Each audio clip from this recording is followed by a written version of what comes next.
আজকে অনেক দিন পরে গোবিন্দভোগ চাল দিয়ে ইলিশ পোলাও বানাবো। সেটাতে যে কি এক্সাইটমেন্ট, কারণ গোবিন্দভোগ চালটাই যে এখানে সবসময় পাওয়া যেত না।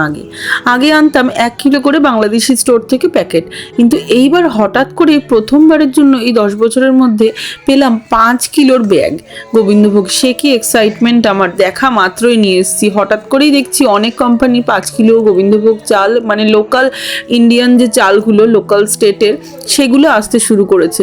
তো যে যার মতন শেষে সবাই তুলে নিচ্ছে, বাঙালিদের তার মধ্যে গোবিন্দভোগ চাল। তো প্রচণ্ড এক্সাইটেড। যদিও এখানকার গোবিন্দভোগে আমি সেই কলকাতার ফিলটা পাই না, মানে গন্ধটা যেন আমার কাছে অনেকটাই কম লাগে। কলকাতার গোবিন্দভোগ যেমন ঘরে রান্না করলে পাশের বাড়ি অবধি হয়তো গন্ধ চলে যাবে, সেরকমটা আমার এখন এখানে মনে হয় না অতটা। যাই হোক, ইলিশ মাছের সাথে আর গোবিন্দভোগ চালের গল্প করতে করতে আপনাদের সাথে তো বলাই হয়নি, welcome back to my channel #live wordfully. আমি সঙ্গীতা। যারা প্রথমবারের জন্য আমার ব্লগ দেখছেন তাদেরকে জানাই আমি সঙ্গীতা, নেদারল্যান্ডে থাকি। আপনাদের সাথে আমার একটা সুন্দর দিন শেয়ার করতে চলে এসেছি। আশা করছি আপনাদের ভালো লাগবে। যদি ব্লগটা ভালো লেগে থাকে তাহলে অবশ্যই লাইক, শেয়ার, সাবস্ক্রাইব করার জন্য অনুরোধ রইল আমার চ্যানেলটাকে। আর অবশ্যই আপনাদের ভ্যালুয়েবল কমেন্ট কিন্তু কমেন্ট বক্সে ছেড়ে যাবেন। আর এই যে গল্প করতে করতে কিন্তু আমি ইলিশ মাছগুলো নুন, হলুদ আর একটু লঙ্কার গুঁড়ো দিয়ে সর্ষের তেলে ভেজে নিয়েছিলাম। তারপরে ইলিশ মাছগুলো তুলে নিয়ে যে তেলটা ছিল তাতে পেঁয়াজ, টমেটো, গোটা গরম মশলা, ফোড়ন সব কিছু দিয়ে মশলা, গুঁড়ো মশলা দিয়ে ভালো করে কষে নিয়ে চালটাকে দিয়ে আরও একটু ভাজা ভাজা করে নিয়ে আমি পরিমাণ মতন জল দিয়ে বসিয়ে দেবো পোলাও। যেহেতু আমি আজকে কড়াইতে মানে খোলা পাত্রে রান্না করছি, তার জন্য আমি ডবল জলের ব্যবহার এখানে করব। যদি প্রেশার কুকারে করতাম তাহলে আমি 1.5 গুণ জলের ব্যবহার করতাম, মানে 1 কাপ চালে প্রেশার কুকারে করলে 1.5 গুণ জল। আর যে কোনো ওপেন পাত্র মানে কড়াই, ডেচকি, হাঁড়ি এরম টাইপের কিছুতে করলে 2 গুণ জল, মানে 1 কাপ চালে 2 কাপ জল। আর নুন মিষ্টি আমি দিয়ে দিলাম, গোটা কাঁচা লঙ্কা দিয়ে দিলাম। কাঁচা লঙ্কা, নুন, মিষ্টি এগুলো তো যার যার স্বাদ অনুযায়ী দেবেন। একটু মিডিয়াম হিটে একটু করতে দিয়ে চালটা দেখুন, গোবিন্দভোগ চাল তো খুব তাড়াতাড়ি কিন্তু অনেকটাই কুক হয়ে এসছে। আমি একটু ক্লোজ করে দেখাচ্ছি। আর তারপরে যখন এরকম অবস্থায় আছে, এটা অলমোস্ট 80% কুক হয়ে গেছে, আমি ভাজা ইলিশ মাছগুলোকে পরপর ওপরে সাজিয়ে দেবো। এটা অনেকটা ওই দমের মতনই হবে।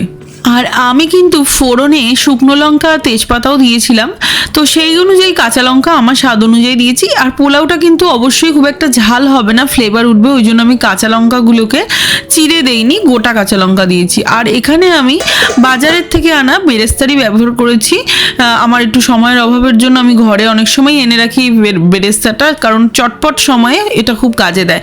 তো ঘরে চাইলেও কেউ ডিপ ফ্রাই করে নিতে পারেন, পেঁয়াজ বেরেস্তা বানিয়েই নিতে পারেন। আর ঘি দিয়েছিলাম, দিয়ে একদম সিম করে 15 মিনিটের জন্য একদম লো আছে ঢাকা দিয়ে দম হতে দিয়েছিলাম। তারপরে দেখুন এরকম ঝরঝরে সুন্দর পোলাও কিন্তু একদম রেডি।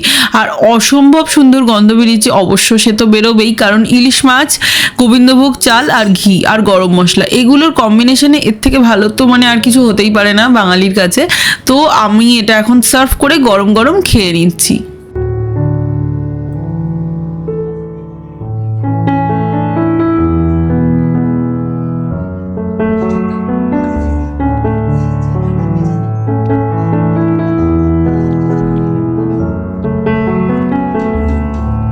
কালকে রাতে ভালো খাওয়া দাওয়ার পরে ঘুমটা কিন্তু বেশ ভালোই হয়েছিল। আর তারপরে এখন গুড মর্নিং। পরের দিন সকালবেলা আজকে আমরা ঠিক করেছি ঈশানের 1 বছরের থিম ফটোশ্যুটটা করে ফেলবো। আর এটা যেহেতু 1 বছরও কমপ্লিট করলো, এটা আমার ওই মান্থলি ফটোশ্যুটের লাস্ট ফটোশ্যুট। এই ওর প্রত্যেকটা মাসে প্রথম 1 বছর এই 12 মাসে 12টা ফটোশ্যুট আমি করেছি। আর যেটা আমরা কোনো প্রফেশনাল ফটোগ্রাফার দিয়ে করাইনি, নিজেরাই করেছি। সব চিন্তাভাবনা আমি কল্পনা প্রসূত বলতে পারেন, সব কিছুই আমি একটু দেখে টেকে নিজেই প্ল্যান করে কি করব সেভাবে করেছি। তো আজকের ফটোশ্যুটটা হলো, যেহেতু এটা 1 ইয়ার পার্টি থিম ভেবেছি, তো পার্টি থিম মানে বার্থডে পার্টি থিম, বেলুন তো লাগবেই। তো সেই বেলুনটাই সকালবেলা সমীরণ বসেছে এই বেলুনগুলোকে দিয়ে এরকম বানাতে।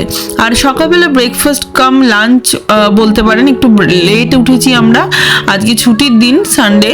তো আমি সকাল সকাল ওরকম চিলা বানিয়ে নিয়েছিলাম, চিলা, আচার এসব খেয়ে। আর ও কাজ করছিল, ওকেও মুখে খাইয়ে দিয়েছিলাম।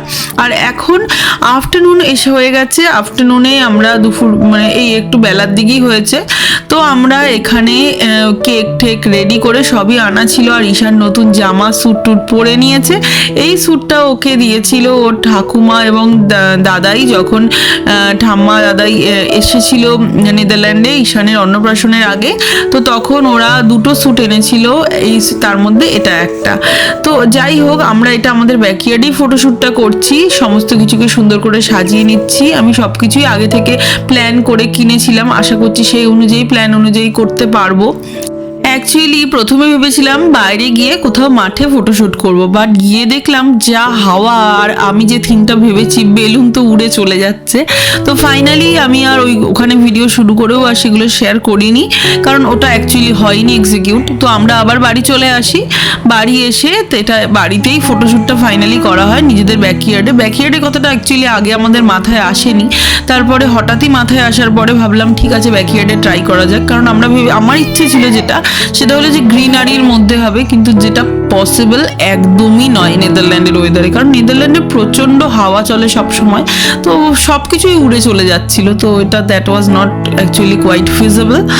তো আমরা বাড়িতেই ফটোশ্যুটটা করেছিলাম এবং ছবিগুলোতে I was so much satisfied.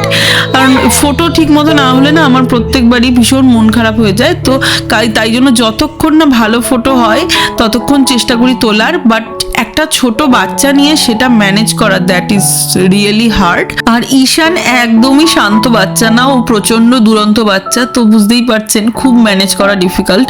But 12 মাস হয়ে গেল, প্রত্যেকটা মাসেই কিন্তু আমি নিজে ফটোশ্যুট করে ভীষণভাবে স্যাটিসফাইড। আর এইটুকু বলতে পারি যে কোনো প্রফেশনাল ফটোগ্রাফার দিয়ে এতটা স্যাটিসফ্যাকশন কখনোই পেতাম না, আর এতটা ধৈর্য নিয়েও বোধহয় ওনারা করতে পারতেন না, কারণ এটা ওনারা একটা প্রফেশনাল কাজ করছেন। তো প্রফেশনালি ওনাদের অনেক ক্লায়েন্ট থাকবেন, আমরা যেরকম গোটা দিনটা ডেডিকেটেডলি দিয়েছি, তবে এটাও ঠিক ওনাদের হয়তো টিম থাকতো, অনেকে হেল্প করার থাকতো, আমরা দুজনেই এটা ম্যানেজ করেছি।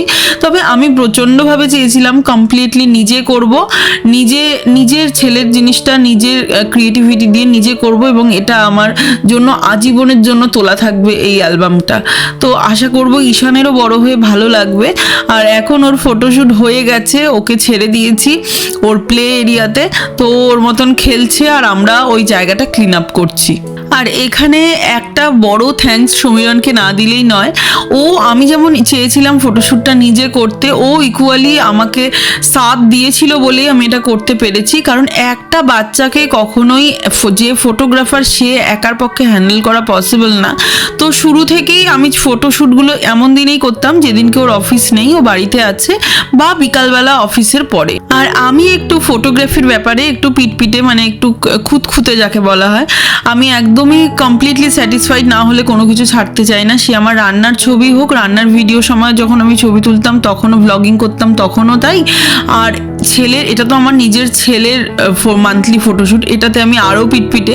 বাট অনেক সময়ই হতো যে সমীরণ বিরক্ত হয়ে যেত, ছেলেও বিরক্ত হয়ে যেত, তখন ও আবার বুঝতো যে আমি এটা সারা জীবনের জন্য আমাদের এই ফটোশ্যুটগুলো থাকবে, তো অবশ্যই বেস্টটাই হওয়া উচিত। তো তখন আবার আমরা ছেলেকে শান্ত করে আবার কিছুক্ষণ রেস্ট দিয়ে আবার ফটোশ্যুট করতাম। তো এভাবেই এতগুলো দিন এইভাবে প্রত্যেকটা মাসে ভাবতাম, ব্রেনস্টর্ম চলতো রীতিমতো যে কি নেক্সট মাসে করব, নেক্সট মাসে কি আলাদা করব, এবং যেটা আমার পক্ষে ফিজিবল। খুব অনেক কিছু প্রপস কিনতেও হবে না, আমি ঘরের অনেক জিনিস দিয়ে ম্যানেজ করতে পারবো, এবং সেটা ক্রিয়েটিভ হবে, যেটা ভালো লাগবে, এবং সেটা সারা জীবনের জন্য আমাদের তোলা থাকবে, আমাদের খুব ভালো লাগবে।